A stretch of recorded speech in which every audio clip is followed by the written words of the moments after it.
I did what I had to do with the material that I got, because at first, to tell you the truth, the lady that presented me with the list, she said to me, I have never seen you work before on stage. Yes, I've seen your portfolio, but I've never seen you work on a platform such as Sting. And therefore, I'm giving you these names, which is like 4 names, or 5 names, or whatever. And I'm like, okay. And I looked at the 5 names. I'm like, you know what? I'm just going to make the best of it. Yeah. And from that 5 name, I was on stage for 2.5 hours calling out the list, going down the line, to the point where the other host kind of felt away and like join in with me. Yeah, I seen that. Right? And I had to show him at some point, like, I am not competing with you. We can work together. You know what I'm saying? You do your thing and you call it over. I'm just happy to be here and doing what I'm doing. What's going on, ladies and gentlemen? This is Muscle, and this is another Two Line Music Hut's Entertainment Report podcast. And today, we have a really special guest. Listen, this lady just stepped off of one of the biggest stage in the world. Listen, she's an entrepreneur, she's a fashionista, and she's right from here in Toronto. You know, we have in the building today, we have Nikki Hype, the right type, in the building today. What's going on, my sister? Oh, my God. Good night, Muscle. Good night. Good night. Good night, everybody. Thanks for having me. Thank you for joining us here tonight. It's a pleasure. It's a pleasure. Yeah. Especially, I know, coming off of such a big stage and stuff, it's like, how did you even catch your breath when you came down? Oh, boy. You're talking about Sting, of course? Yeah. Sting, it was a big deal for me. It was really a big deal. The preparation to get there was a big deal. And being on stage, I just felt like, wow, I'm really here. Yeah. So I really have to represent now. Like, I'm here. There's no turning back. Let's just do what I've been doing for so many years and preparing myself to be on such a platform. Such a big stage. Yeah. All right, we're going to get more into depth, but on this podcast, we like to go from beginning and then bring it right up to 2023, where we are right now. So I know you were born in Spanish Town, but you grew up in Clarendon. That is it. All right. What was it like growing up in Clarendon? What type of child were you back then? Well behaved. Yeah. I grew up with my nana, my grandmother. Yeah. So, because my mom migrated to Canada and my grandmother and my dad, along with the rest of your relatives, takes a village to raise you. So I grew up with my aunts and my grandmother, strong woman, all women. And growing up in Clarendon we had the ups and the downs. Early morning waking up to go catch the bus. Because funny enough, because even though I lived in Clarendon, I went to school in Spanish Town. Oh, you went to school in Spanish Town? Yes. I don't know why they didn't want to change me to Maypen Prep or whatever, but I was at St. Catherine's Primary, so I had to wake up really early. But it's a journey that I don't regret. Yeah. So you spent when you were growing up, it was half your time in Spanish Town, half in Clarendon? Exactly, because my dad is from Spanish Town and half in Clarendon. So I had both culture, Yeah. I know both places. Which place did you really enjoy the most then growing up back then? Boy. Spanish Town is real ghetto. I ain't going to lie. Yeah. You can run up and down and carry on in Spanish Town. My cousins were there as well, so I had a lot of people to play with. In Clarendon, it was more structured. My grandmother was there. You had to do your schoolwork. You just had to be structured when you're growing up there. And it taught you a lot. You do a lot of walking, carry water, clean the house, do a little gardening. And I really, all of that was instilled in me and made me who I am right now. Yeah. From back then. So even growing up, what did you think you were going to get into back then? Did you want to become a nurse, a doctor, a lawyer, accountant? What did you want to become back then? Yeah, honestly, nursing was one of my passion because I think I was around a lot of old people. Okay. Kind of thing. And I'm always the one they call on to help them to do things. And I remember one of my uncle met in a really bad accident and no one wanted to help him to do the dressing except for me because, at some point the smell gets a little bit intense. I remember that clearly, helping him. And so I thought I really wanted to be a nurse back then. Yeah. Yeah. And that's what you thought you were going to get into at first. And when did you even discover like fashion and hair and beauty and those type of stuff? Was that something younger or that was something way later? No, hairdressing is always instilled. My granddad is a barber. Okay. by trade. My uncles, my mom is a hairstylist as well. And so at a very tender age, I started braiding hair. Like at 6, 7, I was braiding my own hair. And so braiding became natural. No one taught me how to do it. It was self-taught. And then so knowing that my mom is a hairdresser, a hairstylist, whatever, when I came to Canada, that's what I wanted to do because of what my mom was doing, right? So yeah, the fashion thing came. Fashion thing came from my mother, to tell you the truth, dressing us up, wearing matching. You know, it was like, whoa. So that's from my mama, Janice. Love her to death. Yeah. And do you have any brothers, sisters? I do. I have 2 sisters by my mother's side. And of course, my father, you know how dads are. I think I have like 6 over that side over there. But I love him, you know. But I have 2 younger sisters, Ashika and Tishani. Love them too. Okay, so you were the oldest one in the house growing up at that time. Both parents. Yeah. I'm the first of both my dad and my mother. And what was that like now, being the oldest out of all your siblings at that time there? Wow. You know what? I'm 15 years apart from my second sibling. So you're almost like an only child for a long period of time. Yes, exactly. So when she came along, a lot of people thought she was my child because I, you know, took care of her well. I helped my mom a lot because I knew that my mom works really hard. Yeah. And so I'm always the sibling to take care of the younger ones. Yeah. Yeah. Okay, you're in Jamaica. And when did you migrate to Canada? I was 11. 11. Yes. Okay, so you have good, solid memories of Jamaica before you came here. Yes, of course. Yeah. Of course. What's one fond memory you remember before you left to come to Canada? Lord, I went to the canal to go swim. Yeah. And didn't know how to swim. Right? And so my dad heard about it, and on top of me almost drowned, my dad gave me a fine whooping. That was a lesson. Yeah. But yeah, it's fathers for you, you know what I'm saying? And they're trying to protect you and keep you safe. And I had no business going to the canal anyways. Why would you think you could go down there and swim in the first place? Because I'm following my cousins. That And have you're no the big sense one, like so me. you're supposed to know better. I wasn't the older one in that clique. Got you. You know what I'm saying? I'm telling you, Spanish John was kind of freestyle. But Papa Dog was rough boy. Yeah. So I got a fine ass whooping. I remember it to this day. The panty pull up in your bottom and blight. But yeah, so that was fun. Spanish town back there. Spanish Town badness. What was it like to migrate from Jamaica to Canada? Did you ever come to Canada before you migrated, or it was just a straight transition? Straight transition. My mom came for me, and I was excited because I love my mother. Even though she was away for like 6 years, I've always, she called, write letters, send voice, what do you call it, tape recorder on those little cassettes and mail it so I can hear her talking to me. So I love my mom dearly, and so when she came for me, I was excited to just come here. It didn't matter where. I just wanted to be with my mom. Not that my family wasn't taking care of me. Got you. Right? But remember, Mom is mom. Mom is mom, right? Yeah. So migrating here was, nice to be living with my mom. Had my own space because in Jamaica you have a lot of cousins. You have to share the space with. And so coming here was just me and my mother alone, and it was like really special. It was really nice bonding with her in a new country and learning different things. So yeah, that was an experience.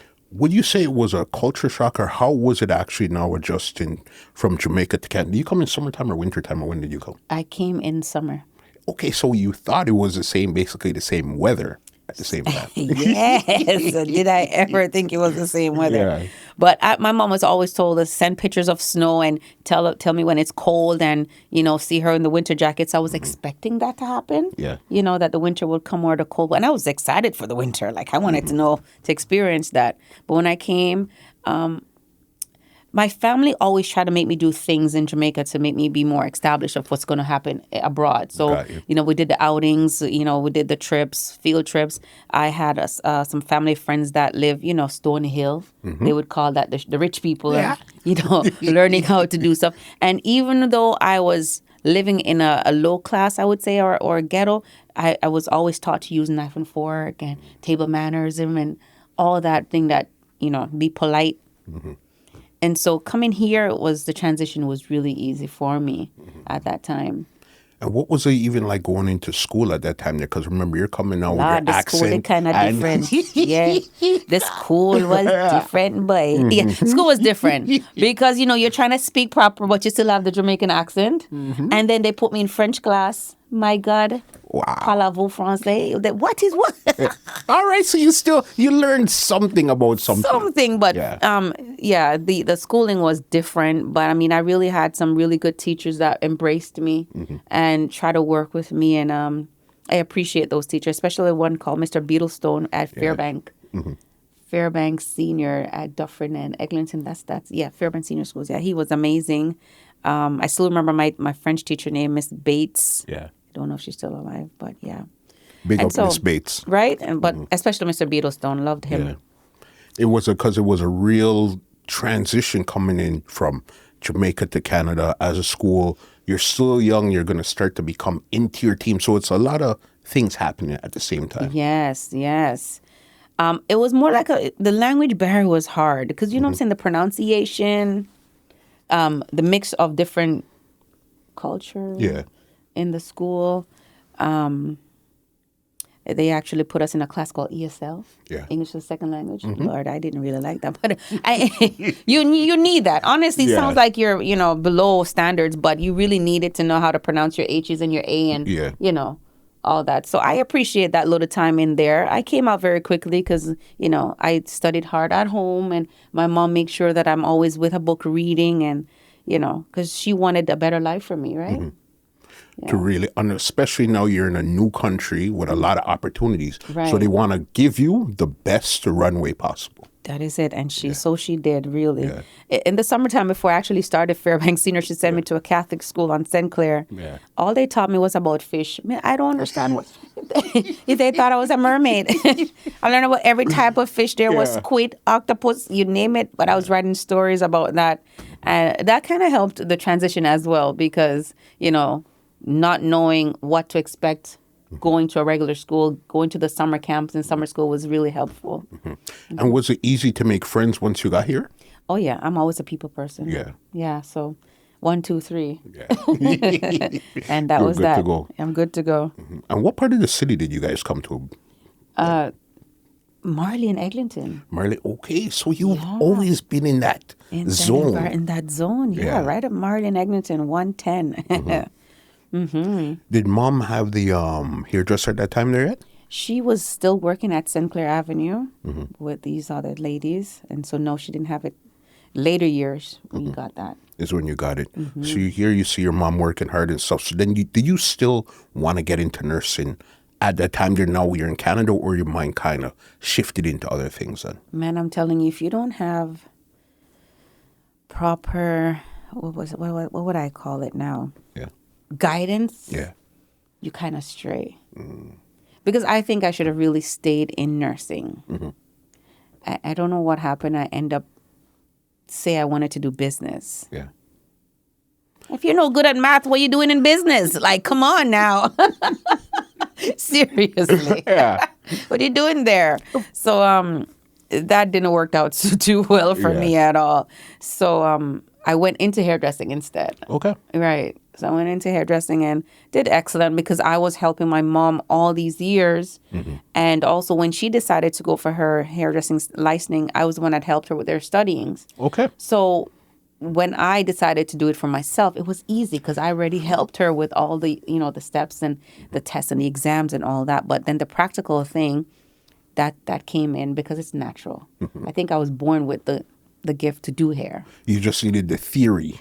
That is it, Yeah. the theory. So, yeah. From there. So now you're back in Canada doing all this stuff. When you're in high school now, what type of person was Nikki Hype in high school? I'm a hottie.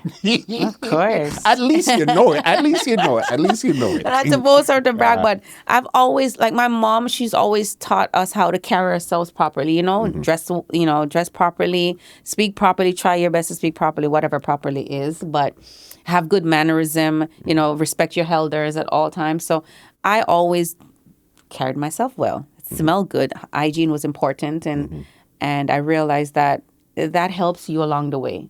The way your outer appearance is just to follow through with your inner ability to deal and to cope with other people, you know?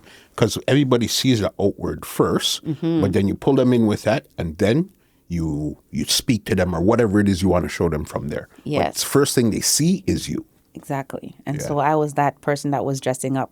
They used to call me school teacher because my shoes was always kong, kong, kong, kong, kong, making noise through the hallway. They would think it's a teacher coming. Yeah. And when they look, it's me. Nikki, stop. Yeah, but it's me. I'm always dressing up, and I like to dress up. I like to carry myself proper. My shoes well clean, polished, hair well in place.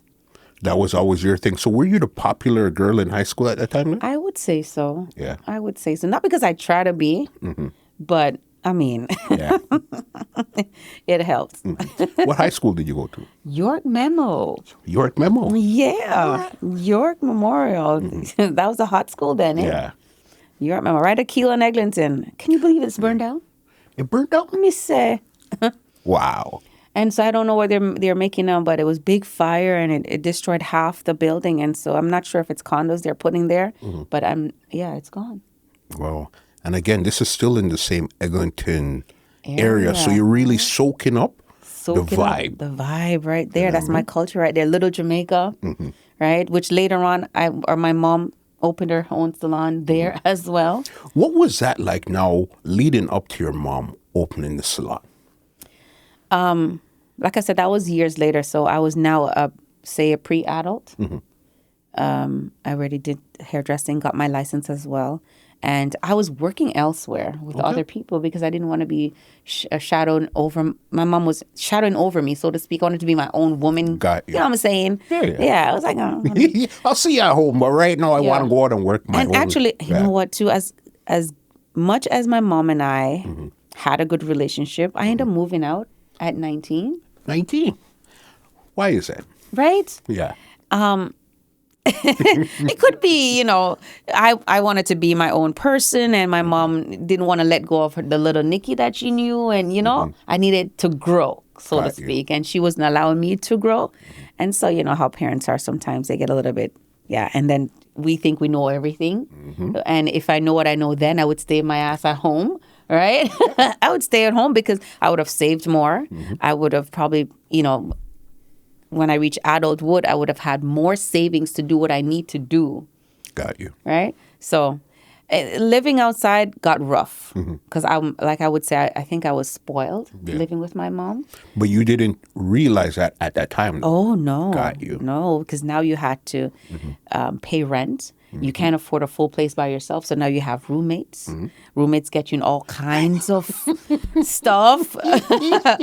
Thank God, though. Honestly, my mom always sent me to church. Church was important from my grandmother days straight up to my mother. So church was always instilled in me, and I think that kept me grounded. Got you. So some of the things that I could have done because I believe in God and the fear of God, and I also respected my mom at the same time. What if she heard that I did this? What would she think of me? And, is this the image that I want to portray, knowing that she worked so hard to bring me here to Canada? So a lot of that, kept me, even though I moved out, I still kept a firm mind. So you broke out, but you didn't broke out. Right?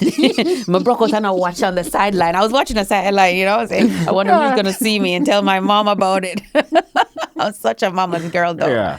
Yeah, so, later on, when I got my hairdressing license and I was working for another place called Hair Play, beauty salon, whatever, hair shop, and I thought to myself, why am I paying rent here?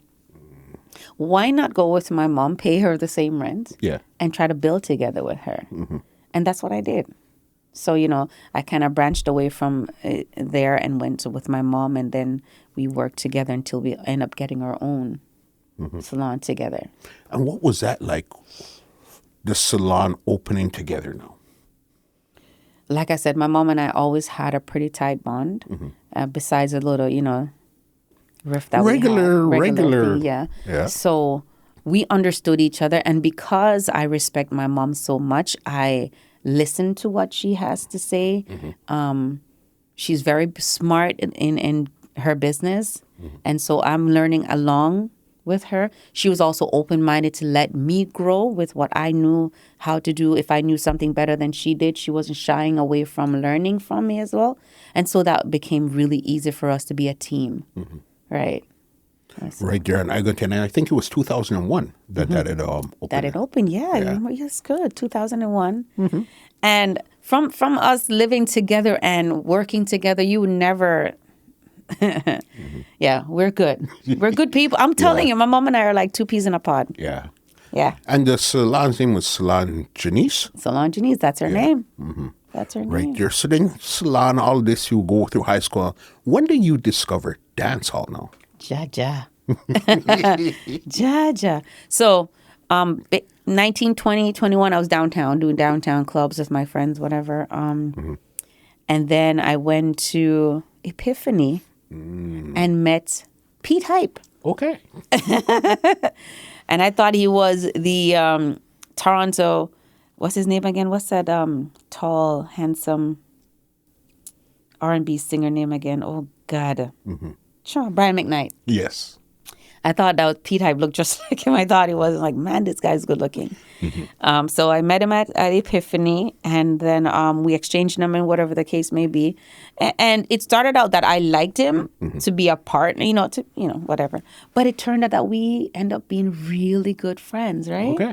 And so he was the first person that brought me to my first dancehall party. So you initially, even though, you were in Jamaica originally, but you came up as a kid, clearly you hear reggae and dancehall playing in Jamaica. But that wasn't your first when you started to become an adult. That wasn't the first thing that you got into. Absolutely not. No. How come? I don't know. I maybe the people that I was with were more urban and wanted to do things, in the downtown region, doing the hip hop, R&B, whatever. So, never got mixed with the dancehall crowd per se until I met Mark Decor, Pete Hype. Okay, so then you met him now. You guys, so then he's the one that really introduced you into dancehall now. That's right. And so that's crazy. Brought me to my first dancehall, and he's also a fashionista too, right? So we would talk about what to wear before. So he would say, I'm going to bring you out, but we're going to, go shopping first, and so you can see the kind of look that you want to bring out. And I'm like, okay. Because remember, I liked him to be with, right? So I'm going to listen to him, whatever. And when I went to dancehall with, I was like, yo, this is different. Yeah. This wasn't the regular club. It was something. Okay, you explained to me what was it like the first time you now stepped into a dance hall? So, Epiphany was like a dance hall place. That was the precursor to the banquet hall. To the banquet hall, right. And I think the first, it was a dance hall, but it was like a bus ride that we took, went to a bus ride, and then we were in a big open place. Oh my God, I can't remember that place, but it was just too much. People were staring and looking, and they had the hype crew, and you couldn't stand in that hype crew if you weren't a nobody kind of thing. And the names were calling out on the mic, and the DJs were talking. I was like, yo, this is different. Yeah. And so but what I really liked about dancehall was the fashion. Yeah. Okay. It was really the fashion. The ladies went hard. Name brand was out at that time. And, so people were wearing their name brand. I'm like, my God, how they afford these things, boy? But yeah, it was a fashion that I fell in love with. And so therefore, almost every weekend I was looking forward to see what my next piece was going to be. And was this more the 90s, early 2000s? When would you say you really entered the space? I would say it was more in the late 90s. Late 90s. Late 90s. I had my first daughter in 98. And so it was shortly after that that I entered into dancehall. You're in the space now. You're loving it. It's the fashion, the flair, the hair, the everything about it. You know what I mean? Did you actually join any of the girls' crew at that time there, or you were still basically like an outsider in the early Always time? an outsider, man. I don't know why. But no, it was just me and Pete Hype that went out. And then because I'm a hairdresser and we had the hair salon on Eglinton, then I started meeting a lot more people. And a lot more dancehall people were coming to the hair salon, getting their hair done.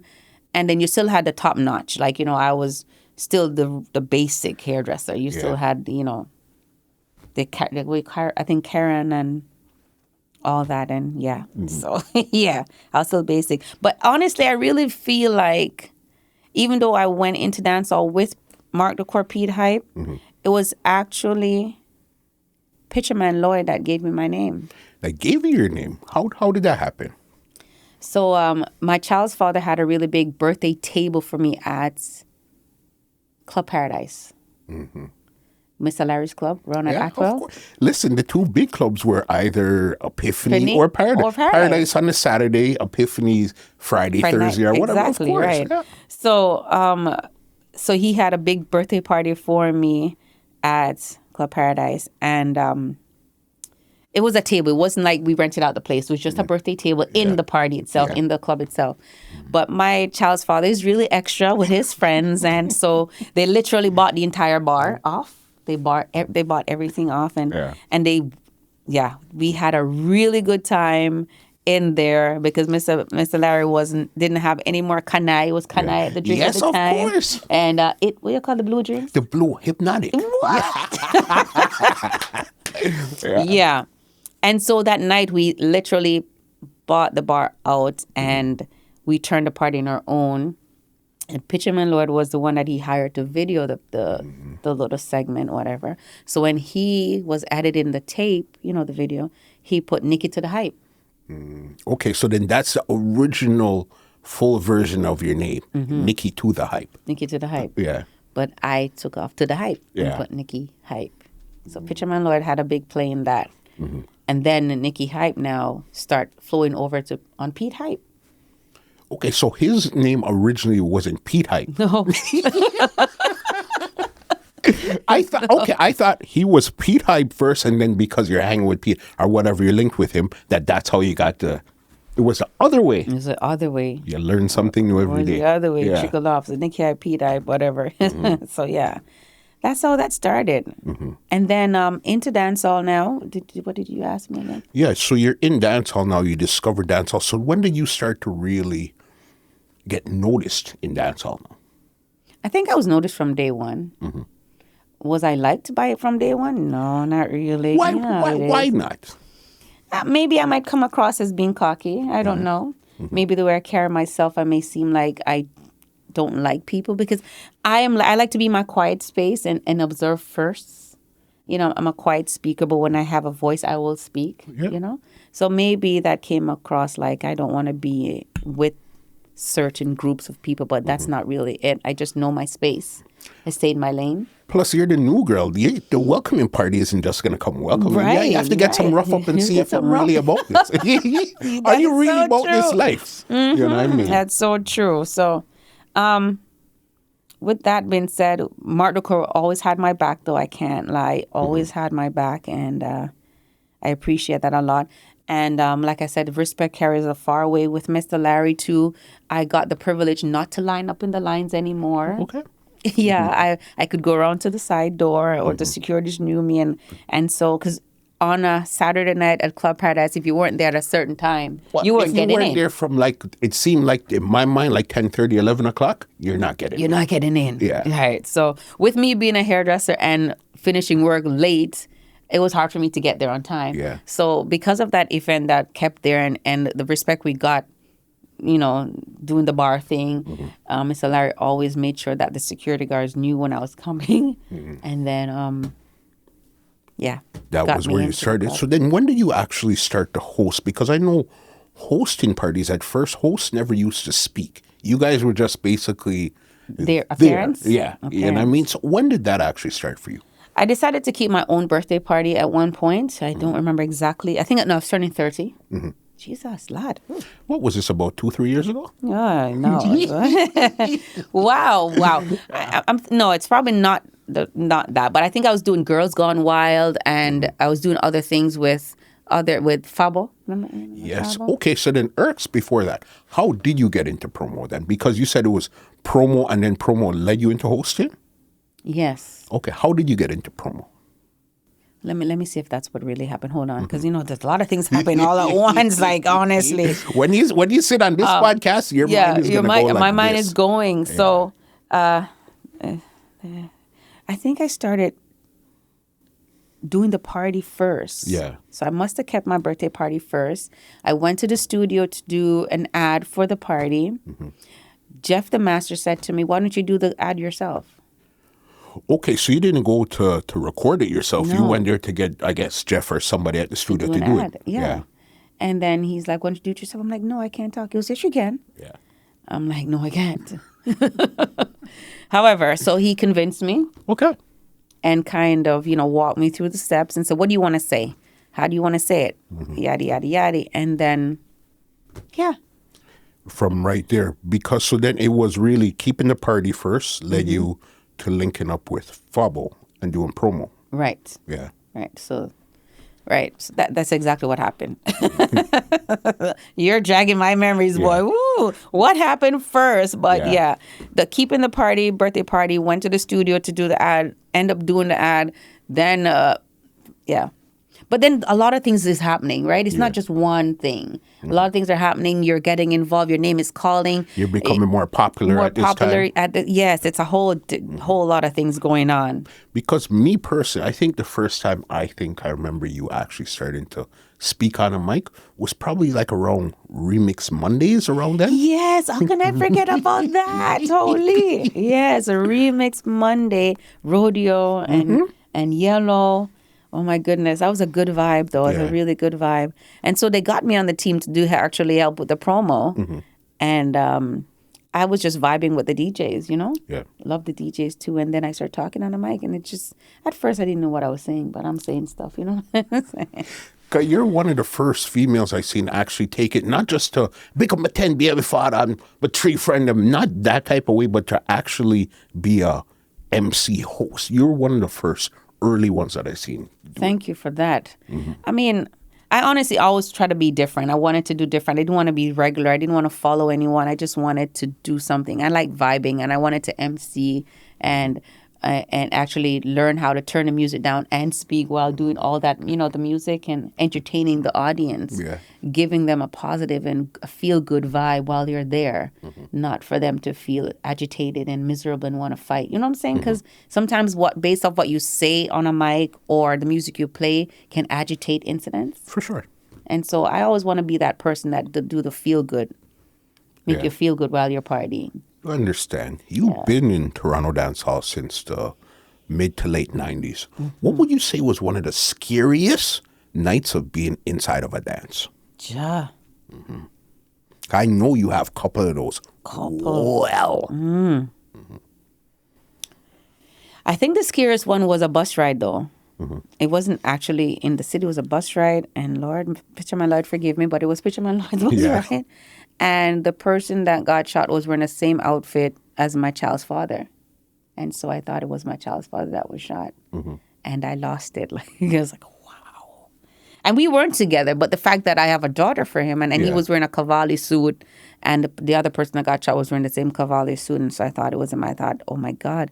And at the same time, I was also doing a hair show at that bus ride. So I had a bunch of girls with me that I had to be taken care of while the shots were fired. And so it was hard. Is that my child's father? But also wanted to make sure that who I brought there. You have to take care of the group of people. The group of people that I was with. And it was like, wow, do I want to be a part of this? Yeah. And beside from that, I had my own scariness. Talk to me. Yeah. Club Paradise again. A big fight happened. Yeah. Big fight. And I know you guys probably hear a little bit about it, but it was scary because I could have died. If you notice, I have a really big scar on my neck. People always think it's a hickey, but it never is. It's a scar. Yeah. And so I had, a group of friends. At this time now, I have maybe like 3 or 4 girls that we did things together with. Like we dressed alike or we partied, together. We went out together, whatever. And they started to date one of the guys that was in another group. Baby mothers and girlfriends were in their riffles, whatever. And at the club, my friend and the guy's baby mother got into a big fight. It was a really big fight with knives and broken glasses and all that. And security got caught up and I got caught up and, my friend got caught up. It was like a lot of cutting and blood. And it was really, really bad. And, that was scary because my mom, had to stay home and hear that I was badly hurt. I actually got like 40-something stitches. That's how serious it was. Yeah. Right across my neck and my eyebrows. And, so it was bloody. Was it intentional or you just happened to be in the mix of what was going on? I was in the mix. I was in the mix. So my girlfriend got in the fight. I heard fight. I saw that it was her. I rushed towards it, not to fight. But, nobody's thinking when you're doing that. So I rushed towards it to kind of see if I could separate it. Yeah. But again, my girlfriend was there with me, and the other baby mom was there with her posse as well, with her friend. So they see me coming. You know what I'm saying? They think I'm going to be involved. So they started me, because I'm honest to God, it was just really bloody and messy. Obviously, I had to defend myself too, right? Yeah. So we all got charged. Didn't like that at all, because now I have a charge. What is that? Crazy. Crazy. Yeah. So and then you get arrested while you're on the hospital bed. You're like, you have the handcuff on. Because That's how serious it got. Serious. Yeah, so you're getting stitched up, but you have the handcuff on and whatever. But, I told my truth, and it worked out for me at the end. I mean, I end up with the scars, whatever, but I also got assistance to help with my scarrings and so on, because the one of the cut was really, really bad, so I had to keep getting resurgery done and all that to have it not have a keloid and all that. And so the same story I told them the night they arrested me at the club, dripping blood, is the same story that I've told them in many different ways and questions, that happened. And so eventually it played out where, I had to stay away from the other persons. And then I actually got assistance, like I said, to help with the surgeries and so on. So what made you had this scare now, what made you decide to return back to dancehall? Because remember, originally dancehall wasn't your thing, you were more club. Or were you far in dancehall? I was far in dancehall already, because in the midst of all this, I was planning a boat ride, a boat cruise, in a few weeks, prior, after the fight happened. And I already had the boat ride planned, and everything was, good to go. And then this fight happened. It's like, oh boy, there goes my investment, But I always believe that the truth will come out and the truth will prevail. And, I didn't cause the fight to happen. I didn't want it to happen, and the people that believe me stuck with me. And we did the boat ride, and I just continue from there on. Like when I believe in something, I don't give up on it. Yeah. Yeah. So was this around when you started to do Lady of Elegance also? It was not Lady of Elegance at first. It was, what was it? Jesus. Short skirt. It was just Nikki Hype. Yeah, it wasn't Lady of Elegance yet. What made you decide to start doing Lady of Elegance? Because I got one story about that I'm going to tell you just now. But what made you start? I think it's the way I carried myself. I think Lady of Elegance came from the way how I carried myself. I was always well dressed, and I like to wear long dresses and carry myself like a real big woman. While the young girls may thought you should be wearing shorter stuff, and but I was more of the like that, because I remember the first time I really remember hearing, I guess besides the fight where you started to get a real lot of backlash, was when you put out a flyer for Lady of Elegance and you put yourself as a statue on the flyer. I think Jermaine did that. Yeah. Yeah. Yeah. I mean, I guess you can say I love myself, but yeah. I kind of thought that he pitched it at me. I'm like, yeah, why not? Cut me out. Yeah. And let's do that as a flyer. The words that you were hearing going around, that didn't go across. Good. No, not at all. I'm vain. Who do you think I am? I know. I know. But you got to do things to pull them out, They still came. Yeah. They still came because they wanted to see what was going on, right? They still came to this thing, to the birthday party, and, yeah. Don't draw me out. You know what? Pete Hype is my backbone, man. And my mother, Janice, she's my number one supporter. And I have people that believe in what I'm doing and know that I'm genuinely a good person. And so that follows through, And in any business, you're going to have haters. You're going to have the naysayers, I should say, not here. People basically don't like you because they don't know who you are.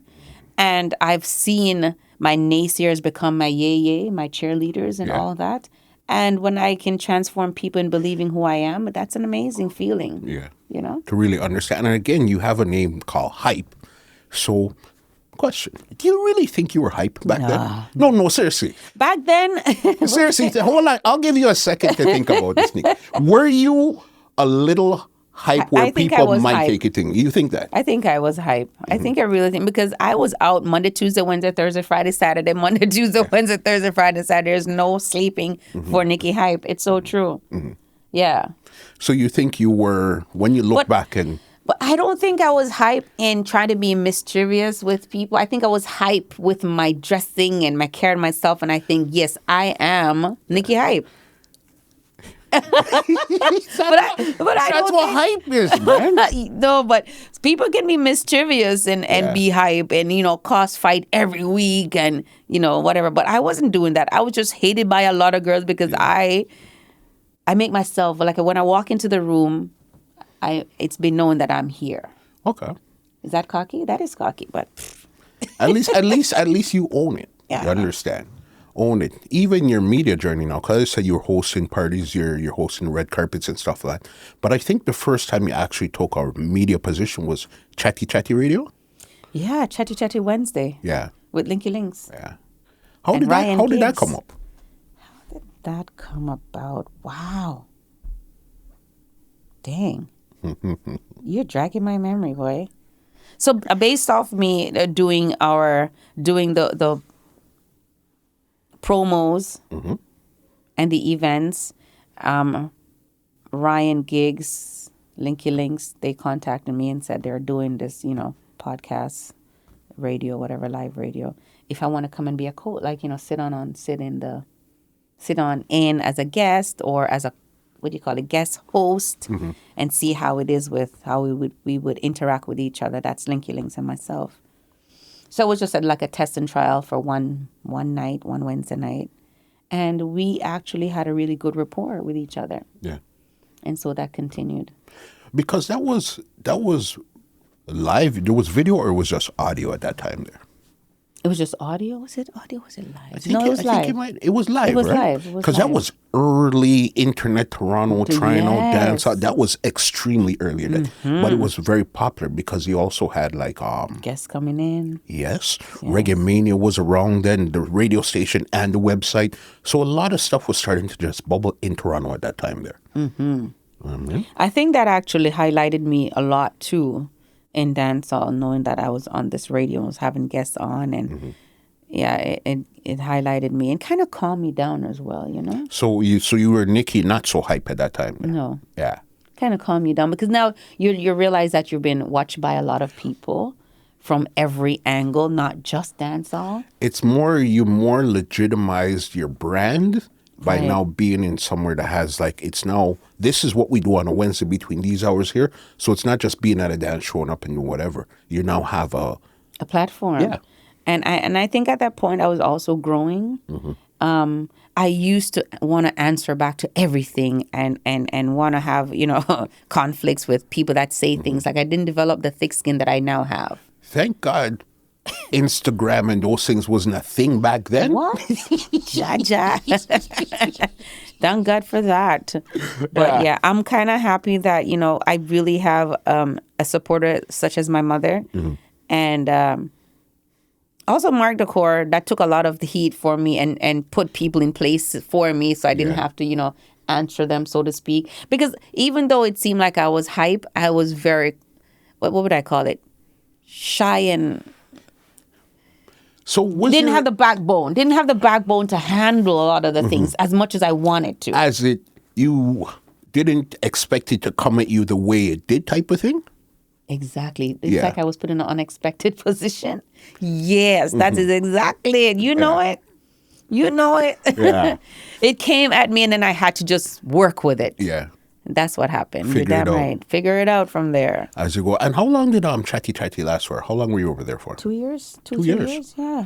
What was your biggest interview you had done back then? Ooh. Jesus. You remember? I don't remember. I'm asking. I'm trying You've to done, remember. okay, well, not even your biggest. One of your most standouts. It might not have went the way you wanted to go. It was you know what? interesting. Ira. Something like Ira. Ira was here for a show for this guy named Asonic. Jesus, that guy is miserable bad. Anyways, so he brought him up, and Ira actually add the right type Okay. to the name. Yeah. Nikki, you're pretty like, and he just kept throwing things out. And so Ira actually kind of put the right type on my name. Yeah, right? So Ira is one of Bounty Killer's artists. You know, he sings a lot of, I think he's talented, but he sings too much gun songs. And that can't really air, right? And so, I mean, that was a big interview. And then also Mavada's sister came up as well. We interviewed her. I don't know exactly what happened after that with her career.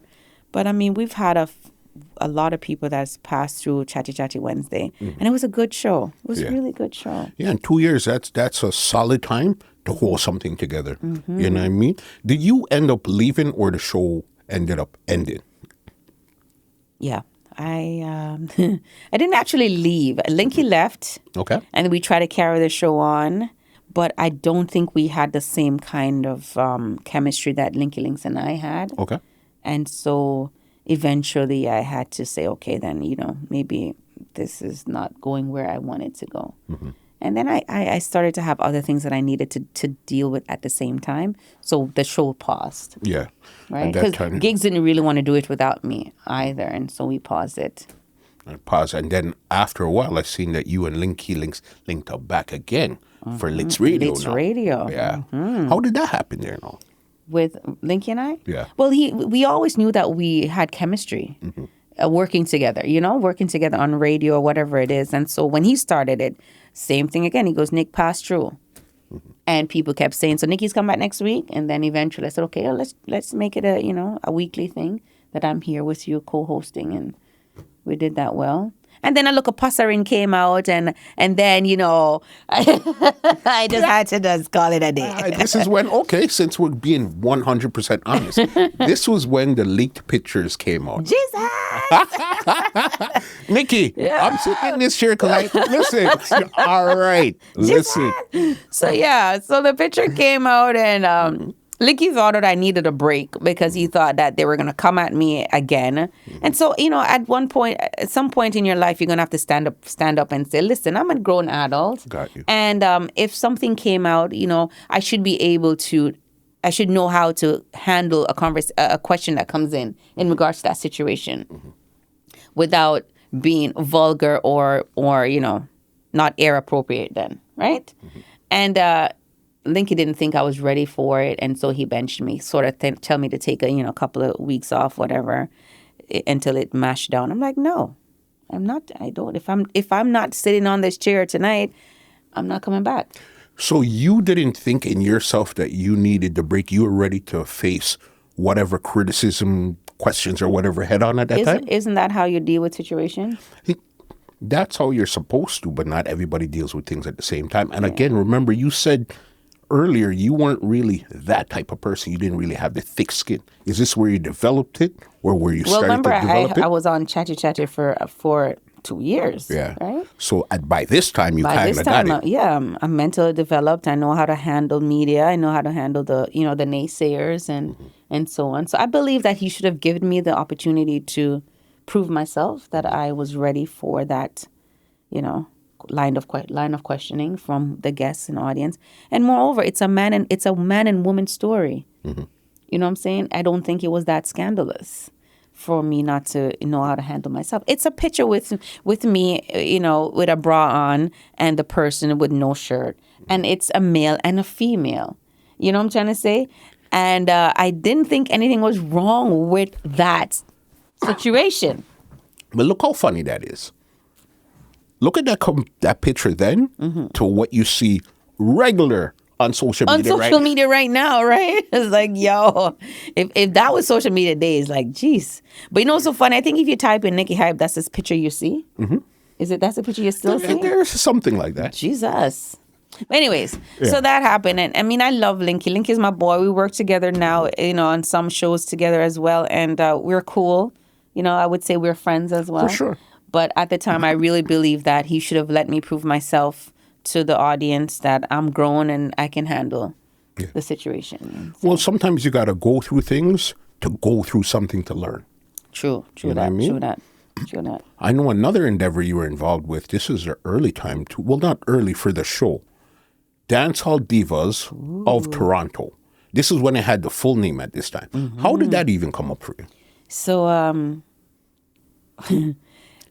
well, Heather Elliott, she tried to recruit a bunch of, girls that are labeled in dancehall, so to speak, and she thought that it would be interested to, showcase who we are, not just in dancehall, but also who we are outside of dancehall, and to have this, mini series, and she didn't approach me. Nelly Dime, one of the divas, approached me and said, I think you should be a part of it. It's, it's a really good thing.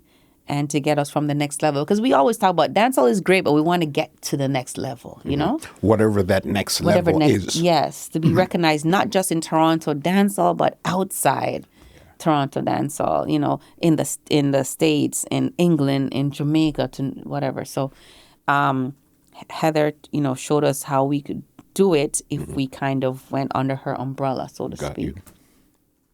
And it started out good, but like again, Jesus, to make it be exciting, you had to get down and dirty.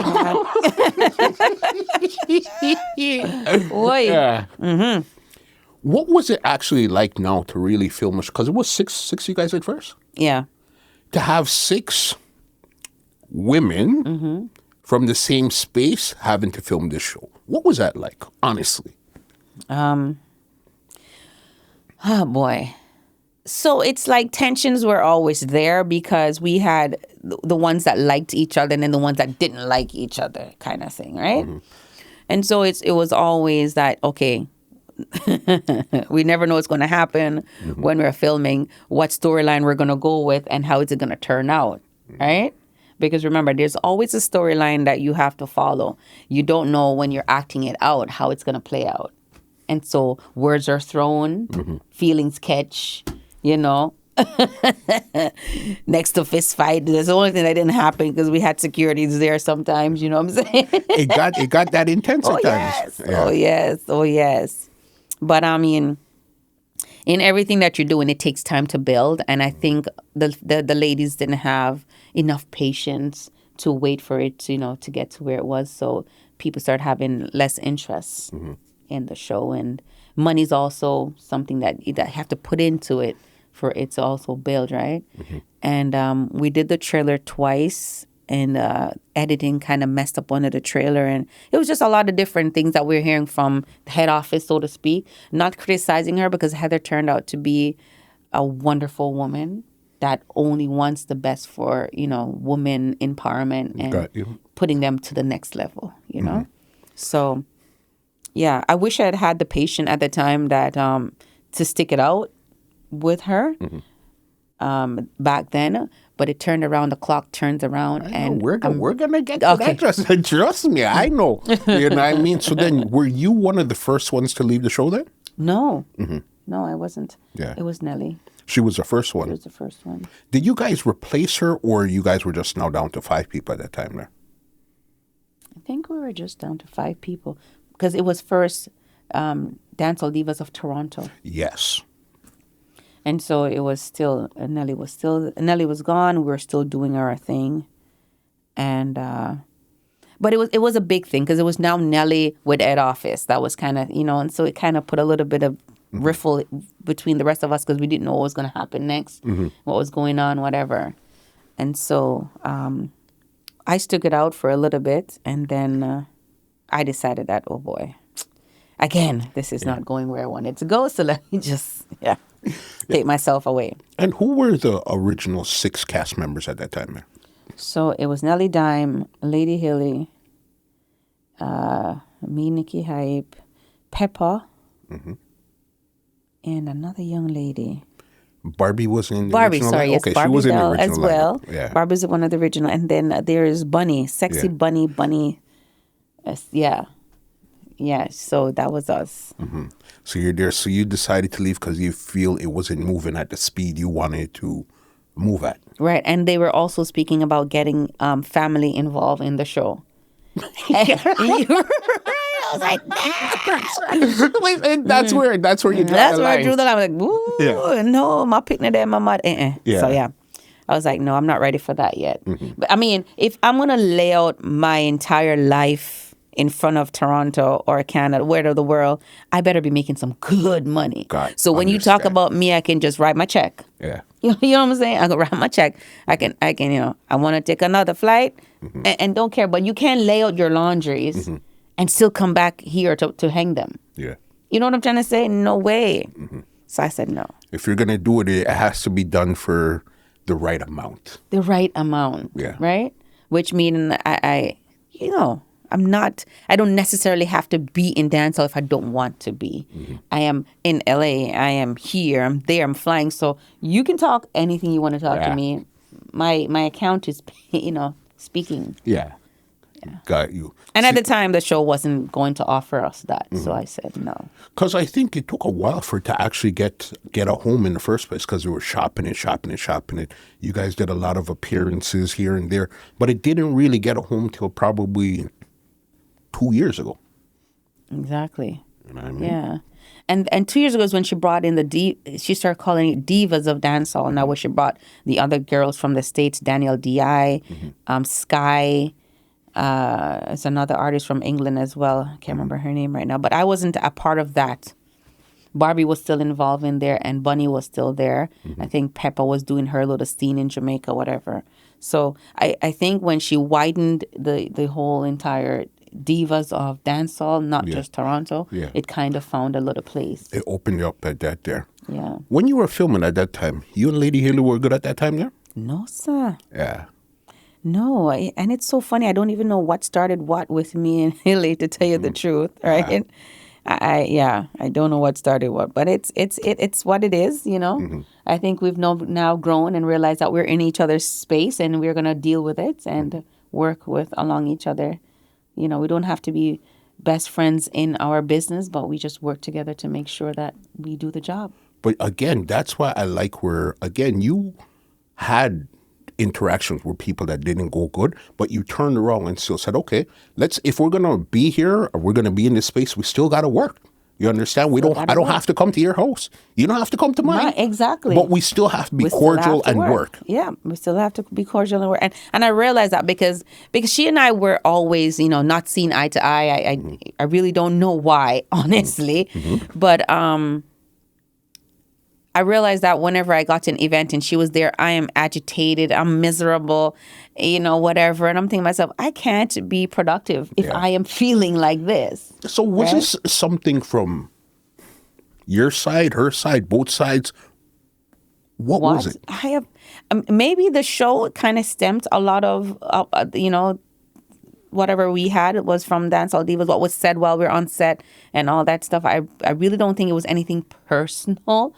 That it was just what was said on the show based off what they said. And I'm trying to figure out why we have anything. But yeah. So, yeah. Something makes sense. But I think that's where it triggered from. And it's been on Dancehall Diva. Her and High always having the little, riffles here and there, and then it carries on through our personal lives, our day-to-day life, I should say, that I don't speak to her, she don't speak to me, but then she's hosting and I'm hosting, we're on the same platform. This can't work if we're in molestation, right? Yeah. Because we're there to have the audience, the crowd, to have a good time. Like so whatever's going on, that's not what we're here for. We're here to have a good time. Right. When we're done, we go about our business. And it is what it is. That is what it is. Yeah. Was this around the same time you got your body done? Yes. Because that was the rumor on the street, so is why you and her had an issue at that point, right? Yeah. Actually, that's maybe I kind of slipped that up behind my head not to remember that, but yeah, I think it was about whose body was done better and all that stuff, and I just believe that when a female go under the knife, they shouldn't be criticized in any form or way. If they go under the knife to build self-esteem, self-confidence, feel better about themselves, even though we should love ourselves the way how we are. But in today's society, especially when you're in the limelight, when, appearance means a lot. For sure. Right? Image is everything. Image is everything. And so I feel like if you go under the surgery and you come out alive, and nobody should criticize you because they don't know the journey. They don't know the pain and if you do know the pain, that even makes it worse, that you shouldn't criticize how a person end up looking versus how you're looking and all that. That you should more encourage and try to, build self-esteem, or try to help that person build self-esteem, or whatever it is that you need to encourage that person. I am a smaller frame girl. So I didn't come out with the big hips and the bigger bum and all of that, right? But the way how I came out, I was comfortable with that, right? And I guess the rumors have it that she was criticizing the way I looked and yada, yada, yada. And obviously, I'm going to take offense to that, right? So that may have been one of the reasons why she and I had that riffle. Yeah. Right. At that time. What even made you decide to do your butt? Because you were pre-Barbie doll and all of these stuff here. You were pre all of this. Serve me right. Right? Serve me right. What made you decide to do that? Because I'll tell you the truth. I've known you around for a long time. Before and after, to me, it was basically the same thing. In my mind, you know what I mean? All right, so the body situation. After my second child, I feel like my breast area, needed to be, redone. I actually had done my breast area before. Yeah, because this was when you did that was the second time you went under the knife. Right. So the first time, like my first daughter, she breastfed for a whole year, and I had breasts and milk to feed 2 cows, honestly. So for a small frame girl with titties that are flip-flops in the industry, wasn't working. Yeah. Right? I couldn't wear certain outfits. Yeah, it all has to do with image and appearance. And so I did it here in Canada first, got it done. And then, in later years now, after my second child, stretch marks becomes a problem now, right? And now you can't wear the belly tops and you can't, whatever the case is. I didn't care too much about the bum area. Okay. To tell you the truth, I was more concerned about getting the breasts in place and getting the stretch marks and the flat tummy. At that particular time. Okay. And so that's when I actually went under the knife, is to fix this area, the thing, and then but I didn't have a lot of fat to transfer into the hips and the buttocks. So whatever I had is whatever I got. So it made it look like when I went under the knife, I was the same basic body shape, so to speak. Yeah. Right? And so, that's how that went. And so I guess when I came out of the surgery, they were all expecting me to look like an hourglass. And basically, I didn't. I was just basically the same, maybe a little bit more rear and tighten up. Yeah. I loved my breasts, and I love my tummy. I still love it. It's getting a little bit of fat still, but yeah, you got to keep that up. Yeah. But going under the knife, people, it's not an easy thing. It's serious. It's serious. And if you decide that you want to do your body, I'm not going to tell you no, but think through it. If you knew what you knew, would you still have gone through with doing your body back then also? I don't regret any of my knives. Okay. That sounds like there's multiple, Nikki. I don't, because the first time I did it, I love the fact that, oh my God, I can go braless, but I didn't choose the right shape of breasts at the time. And so after having my second child, now they slope.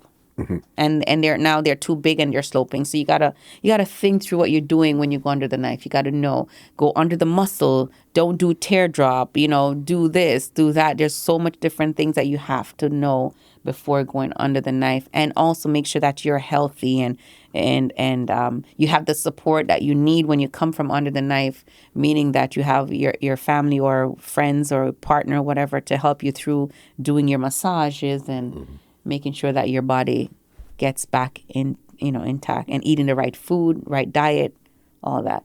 Yeah. Because I said, you're very, very early when it came to, because this was about, 5 years ago? Yeah. More than 5. No, it's more than 5 now. More than 5 now? Oh, yeah. Yeah, and this is something that's been the Way last more than 3, 5. 4 years. Yeah. Yeah. one of the originators of that. That's cool. So you're there doing your thing. How did people, the general, accept you when you came back with this new body at that time there? Oh boy. There's this picture that was going around with this body that was laying on a table, and they said it was me. I don't know where they got that, but it was a really well photoshopped picture. And so when I came back, now they're like, yes, Nikki, I guess they all thought that I was gonna have the Barbie doll, small waist, big hips, big bum, whatever, And now they can't talk to you. They thought I was just the same Nikki. I was just happy that I woke up from under the damn knife. And what I wanted, maybe I did want bigger hips, but I got my breast that I wanted, my flat tummy that I wanted, I just didn't, I really, really wish that the rumors didn't go with it though. Yeah. That was too much expectations and too much to handle coming from under the knife. From that time there. Yeah. I know you and your mom, you're very close. It seemed like you have a real close-knit family. What did your mom say when you told her this is what I want to go do? Or did you even tell her before you went? Oh, my mom knows everything. Yeah. I don't hide anything from her. She prays and she hopes that the decisions that I'm making are right. And, she asks questions because she knows once I make up my mind to do something, there's no stopping me. So you might as well just yeah, let her may go. as well just, try to pray as much as she does. She prays a lot for me, and she asks the questions, the tough ones, and are you sure this is what you want to do? And she's, like I said, she's very, very supportive. Yeah. Right there. Cool. You see, again, this is why I like to have this type of conversation. Because again, Nikki, we've seen you in the dance, seen you on the stage, we hear you talking, but your real journey, a lot of people don't really get to know. That's why thank you that you even came and sat with me today. You know what I mean? Thank you for having me. No problem, but we're not done. I just need to give you that little thing here because remember, the biggest thing in your career up to today, the biggest stage you've been on up to today would have been Sting, right? Sting 2022. Sting 22. Okay. How did that even come about in the first place? Walk us into the road to Sting. Walk you into the road of Sting once again. So I think that dancehall have really prepped me. Yeah. And for many years, and a lot of people are saying you're bigger than dancehall, or you need to get on a different platform, and always been encouraged me. I can't say one person, and many people saying you need to do radio, you need to do this, because throughout the COVID, I started to do the Let's Talk every Monday night. Every Monday night p.m. At 8 p.m. Thank Plug. you. Free plug. Thank you. Appreciate that. And so doing that, you're like, Nikki, you really, and then I host other events rather different from dancehall, like weddings and, birthday. And you're like, your voice is amazing. And again, Heather Elliott has always been on my case. She's never left, even though I left to Dancehall Divas, she's never forgotten me. She's always checking on me and always, letting me know that there's always room for me to come back to Dancehall Divas if I wanted to. And she has, she'll make sure she'll get special assignments for me and all that, because she says I have a talent that needs to be seen. And you come with the star power. Right. And she'll go through the looks, and so yeah, when Sting came about, a young lady sent me some information. Can't remember exactly the information, and then I want to tell the story just straight away. So Sting came about, and Heather called and said, "Would you be interested?" And they're looking for new faces and new talents, and they want to kind of refurbish Sting, And she called. She said, "Would you be interested?" And I said, "Why not?" And she goes, "Okay, send in your stuff and all of that, blah blah blah blah." And then Mr. Len called. Yeah, Mr. Len called and had an interview with me. And I send him all my information, all the portfolio that I have of different events that I do and stuff. And then his PR agent called back and said, "We love you and we want to have you." And yeah. And Heather kind of steered me along the way while, getting there. So it wasn't something where they just came to you and say, "Hey, we like you." It was actually a process where you had to go through a process to get this done. Yes. Yeah. Yes. Yeah. It had me going crazy. Yeah. I'm not gonna lie to you, because at any given time, someone call you and says, "We need to talk to you about or we need an interview with you," and some other radio station, or it was just crazy. Like, oh my God, right away, and I'm at work sometimes, and I can't say no, but yeah. Thank God for Heather, though. Thanks, Heather. You see, when again, that's why I even brought up the situation with Divas Dancehall of Toronto earlier, because I know she was instrumental in Sting. So then you're going to show that part there to show the path that you guys actually took to get here. You understand? So then now Sting, okay, cool, you got it now. So then, how do you prepare your outfit? How do you prepare your outfit, or even what you were going to say? How do you get yourself ready to step on this legendary stage? Dang. The pressure was on, because from the moment Toronto heard that I'm going to be on Sting, everybody's saying, "Nikki, what you going to wear? Nikki, how many times are you going to change? Nikki, it was like, oh my God, now again, it's like the surgery. The expectations is just, woo. Yeah. Dang. But G&G Beauty, G&G, she is my stylist. She gets all my outfits for me.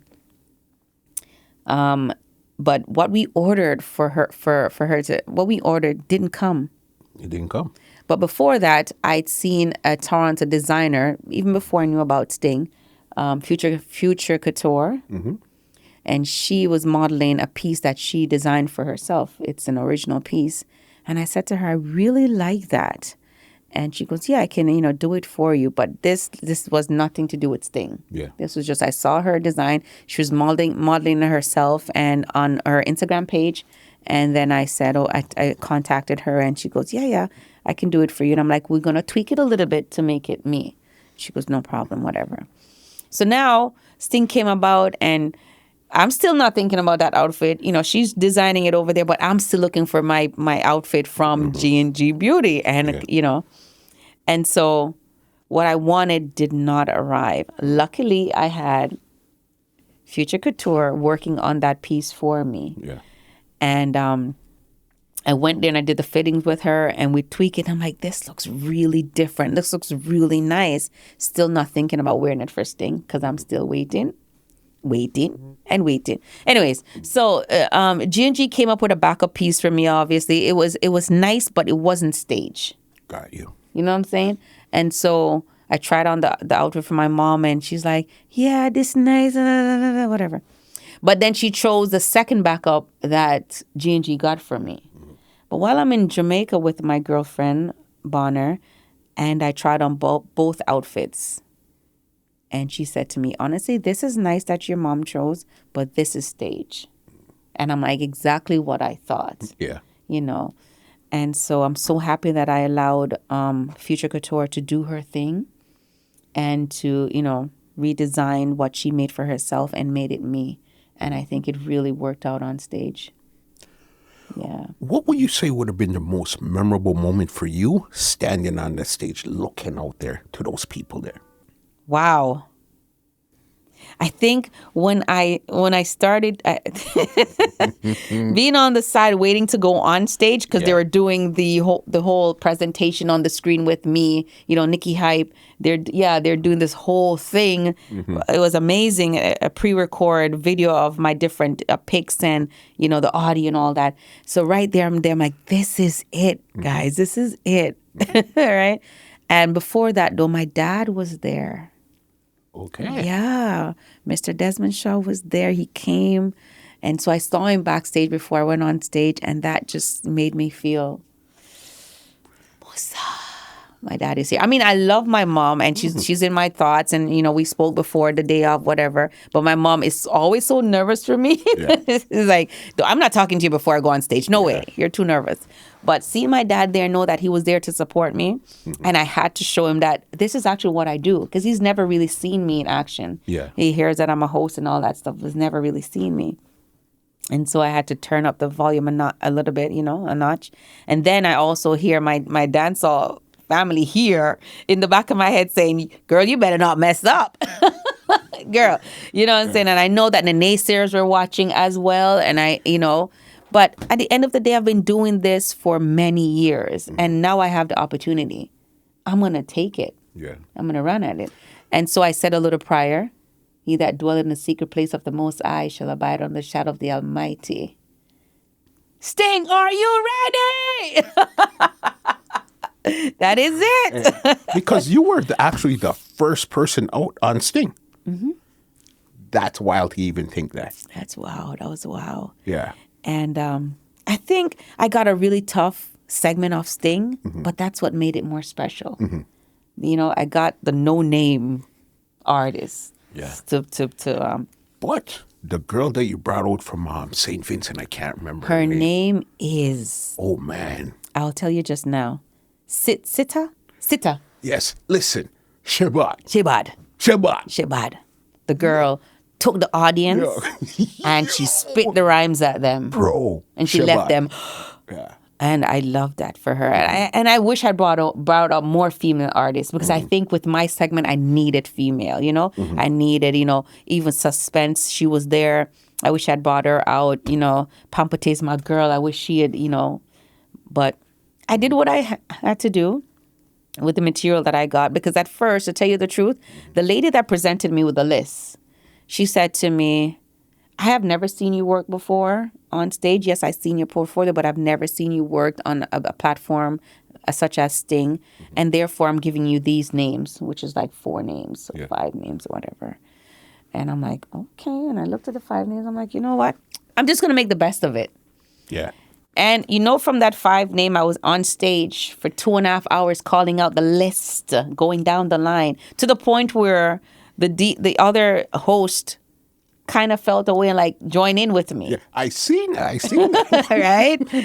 And I had to show him at some point, like, I'm not competing with you. We can work together. You know what I'm saying? You do your thing and you call it waving. I'm just happy to be here and doing what I'm doing. What's your honest thoughts on the Queenie and Amari clash?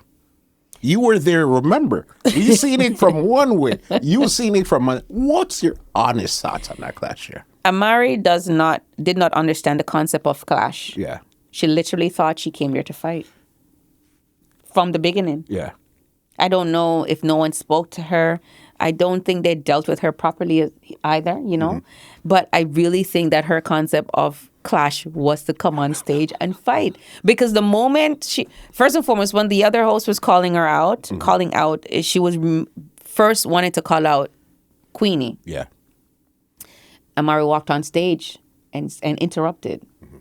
Then when Queenie came on the stage, before she even got on the stage, Amari came and stood up on her gown. Stood up on the gown and would not leave. I would not come off the gown. It was hilarious. I'm like, is this really happening? I'm standing there. Is this happening right now? Like, does she know what this is going on? And Queenie's in awe because Queenie's like, is this woman a mad woman? But they're both crazy.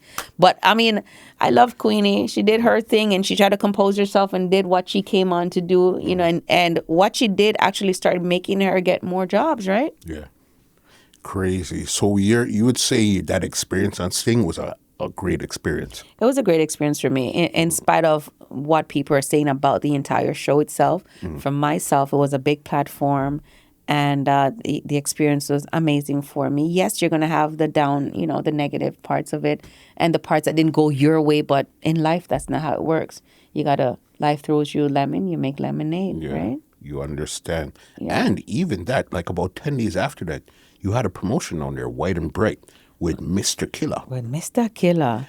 Why did you decide now to bring Mr. Killer, a soca artist, to Jamaica? What was it? Why did you think to do that there? My partner and I, we discussed that the fact that Mr. Killer has done so much collaboration with other Jamaican artists and he's never really been. That was his second time in Jamaica. Okay.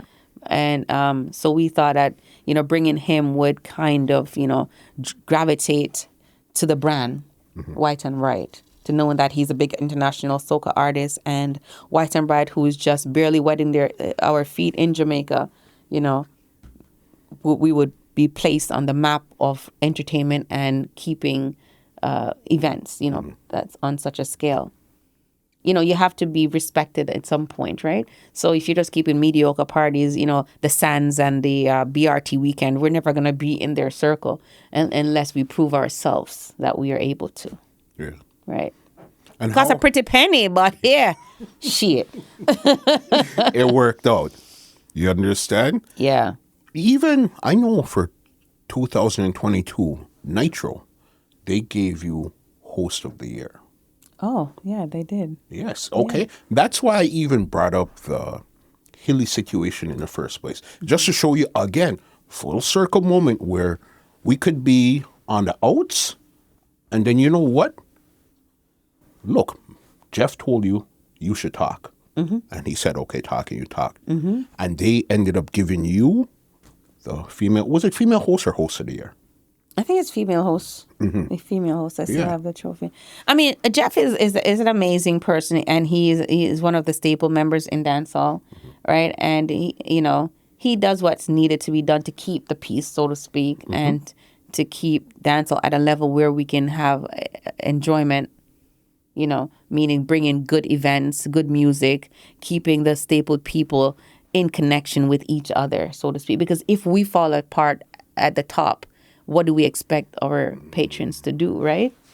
So Jeff is pretty good at doing that, and I think he more than anyone has recognized my talent and where I'm coming from. And so to give that to me, it's an honor for him to give that to me. You've been on a roll, Nikki Gay. Yeah, I mean, I'm on a roll. Sometimes when it's yours, it's yours. When it's your time, it's your time, What's next for Nikki Hype 2023 right now? Oh, man. Wow. What's next? There's a lot going on. Yeah. For Nikki Hype, a lot's going on. I'm looking for some shows. I'm getting some shows in the States right now. Okay.